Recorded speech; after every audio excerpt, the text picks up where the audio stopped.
If you like suspense horror stories, then this story is for you. Keiichi is the son of renowned artist Maibara Ichiro and his spouse. The sole other male protagonist is him. He is a charming, outgoing child with a positive outlook on life. Maibara Aiko, who relocated to Hinamizawa following a string of dreadful incidents in his birthplace. Many of the townspeople refer to the enormous mansion he and his family dwell in as Maibara Mansion. His girlfriend waits for him on his way to school every morning. Her name was Ryugu Reina. Although Reina is a few months younger than Keiichi, they both attend the same grade. Reina's birth date is in July, but since almost every arc occurs before July 1983, she hasn't reached her 14th birthday yet. They met another girlfriend when they were moving a little further. Once in school, they ran across their two other classmates, who are far younger than they were. Then, one day, they had a little picnic to the shrine. Their two other classmates then joined them. They then began eating together. Afterward, they started moving toward each other's houses. On the way home, Reina abruptly told Kei to go to a closed construction site where she was looking for something. Kei did not go down and instead waited there. He was shocked when someone unexpectedly appeared from the side and took a position in front of him. He was a photojournalist when he began to inquire about Kei's whereabouts on his own. Then he saw his girlfriend. He was cautioned not to stay too long. Long ago, a man's severed hand was discovered here. Following his departure, Reina informed Kei that she had discovered something, but it was too deep to be retrieved right away. He then indicated that because it was becoming dark, he would take it outside in the morning. After giving it some serious thought, he asked Reina what had happened here, to which she replied, "No," in a cold, impersonal manner, slightly startling him. Kei was inquiring about it with a friend the following day since she was eager to remove it from the construction site. She said that the closure of the construction site caused significant harm to our village. Kei then inquired politely about any problems in the village, to which she replied, "No," in a chilly tone. This startled him once more. After that, she left. Later, Kei went to the construction site and discovered Reina was there. He descended to see what was underneath and began to raise the statue. It was nighttime when he was doing this, when his eyes suddenly flicked to some old books. Reading the books revealed what had happened there and that he was learning everything, which is why Reina was waiting for him, the distance with a weapon in order to eliminate him. When he realized Reina was going to strike her from behind, he yelled so loudly that the weapon dropped out of her hand. When he inquired what she was doing with the weapon, she replied that it would have given him an advantage. Kei responded, "It's too late today. I'll finish the work tomorrow," after hearing this. When Kei looked in the mirror the following day at school to wash his face, he was startled to see Reina standing behind her. When he realized she had simply come to give him a handkerchief, he became concerned. Later, when they arrived at the building site, he told her, "It's heavy. Give it to me." She responded, "It's fine," in a chilly tone. The statue was eventually returned to him after he had used that weapon to remove it. Reina shoots him a threatening glance, which makes him terrified. He goes to say something, but she leaves with an explanation. After that, one day while returning from school, they ran into the photographer. Kei didn't realize they knew each other, so they asked him if he was going to the festival. When he replied in the affirmative, he left. Later, everyone gathered in one location for the festival. They were pacing. The photographer then arrived, greeted everyone, said,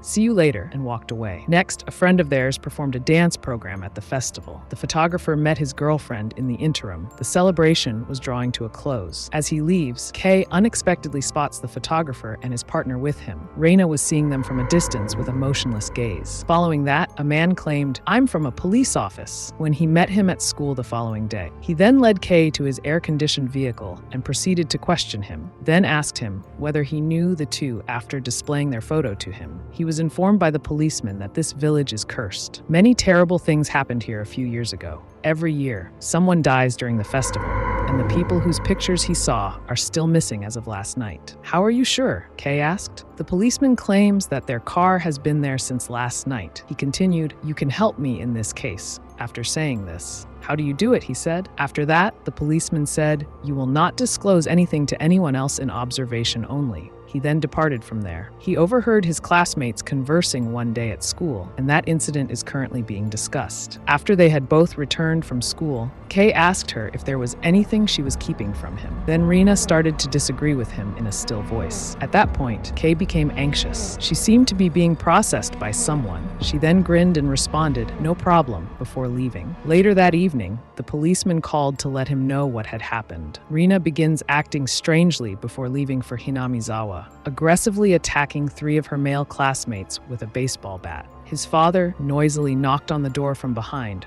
while he was on the phone. When he opened the door, his father was carrying cups and tea. That's when he discovered Reina had arrived. Subsequently, he shut the door and began reflecting. Kay became anxious and reasoned that Reina might be listening to his phone call via the opening gap in the door. Following that, he had trouble falling asleep at night. Kay saw this in his nightmares that night and woke up with a loud scream. Next, switch on the room's light, take a quick look around, and go back to sleep. He stayed up all night and told his mother in the morning that he wasn't feeling well and wouldn't be going to school. She said, "No problem, Reina is coming home," which astonished him. Then Kay noticed that nobody was home when he returned from the doctor's office. The house phone was ringing at night. His mother called to check on him and urged him not to worry about food because they would be there in 3 or 4 days. When he learned that Reina would be delivering food to his house, he became quite afraid. After she arrived with the food, she began ringing the doorbell. When he went to open the door, she began to knock loudly and begged him to do so. At that point, he became afraid. Then, he daringly pulled open the door and ushered her in. She then proceeded to the kitchen and started preparing the meal. It contained solely weapons meant to murder him and no food. He was astonished to see her when he went to the kitchen. He was at a loss for what to do when Reina grabbed the knife and attacked him. She went insane trying to murder him. Then, with a forceful push, he struck her head on the table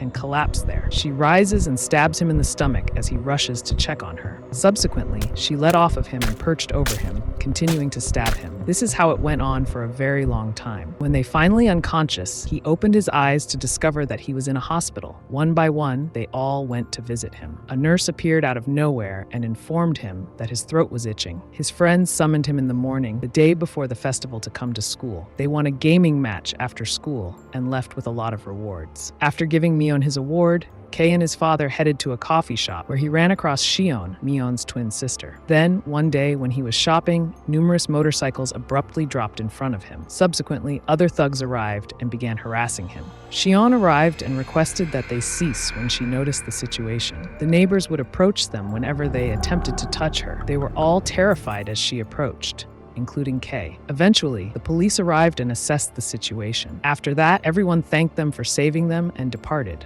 Later, he ran into her at the cafe, where she advised them all to unite together and fight, since they had put an end to the Hinamizawa Dam project. After that, she returned to her job. He got a call that night, Shion inviting him to come to the restaurant so he could sample the cake. "Okay, I'll go," says Kay. Subsequently, Kay returned the following day, couldn't stand to see the cake, and began wolfing down each piece in a flash. After dropping her off, he went to a store where he discovered Shion's sister worked. They introduced themselves, and the following day, while working on the festival, they ran into the photographer and his girlfriend. The policeman was also present for the meeting. As Kay and Mion were about to leave, the girlfriend of the photographer asked, "Who will die first this year?" from behind them. He was unable to comprehend the situation and stopped there after hearing this. After telling him what had happened there, they opened the entire story.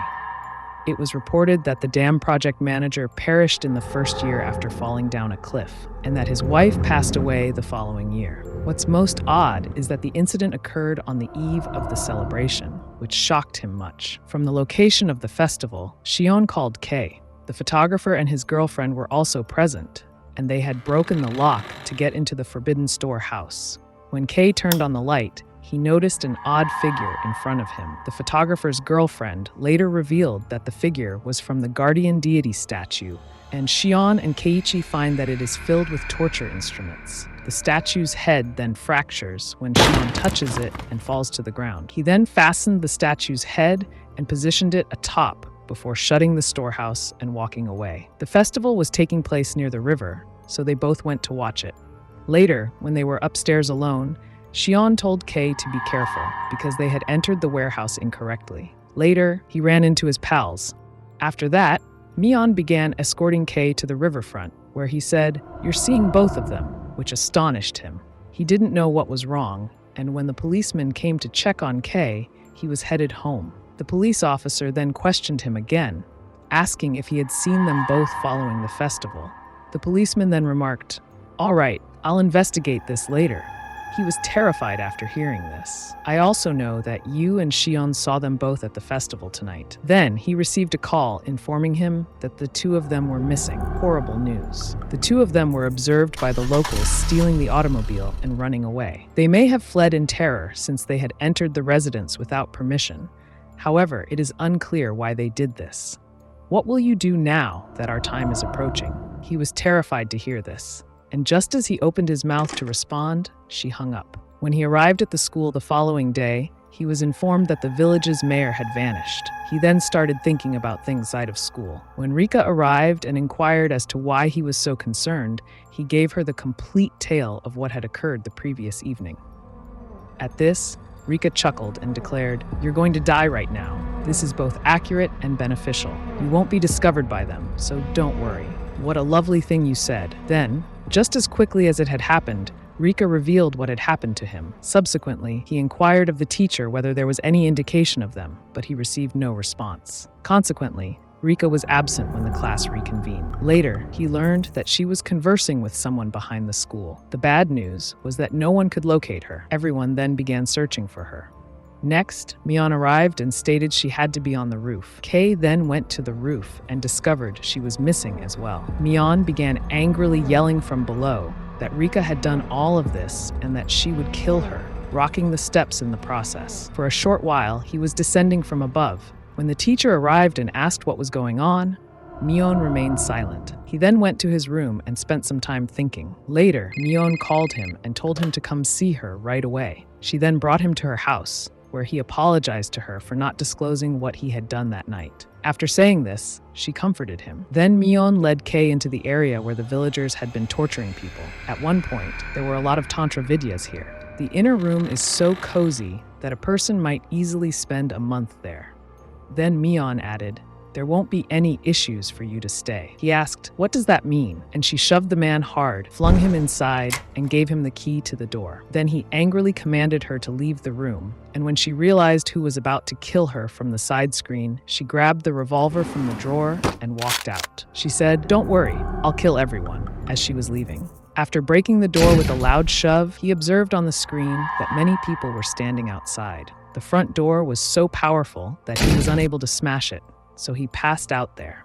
Subsequently, the policeman came to his aid and, upon his recovery, informed him that you were imprisoned in a well. They also discovered other deceased bodies within the well. There have been 3 bodies discovered in total. They have been there for 10 years, and it is unclear whose dead body is which. Then we located Rika. He stated she was all right, but the policeman informed us that it was already too late since someone had killed her and dumped her in a septic tank. However, it was unclear who killed the 2 of them, and it is challenging to figure out who is aware of what is happening. Please subscribe to the channel and turn on the bell icon to get any updates.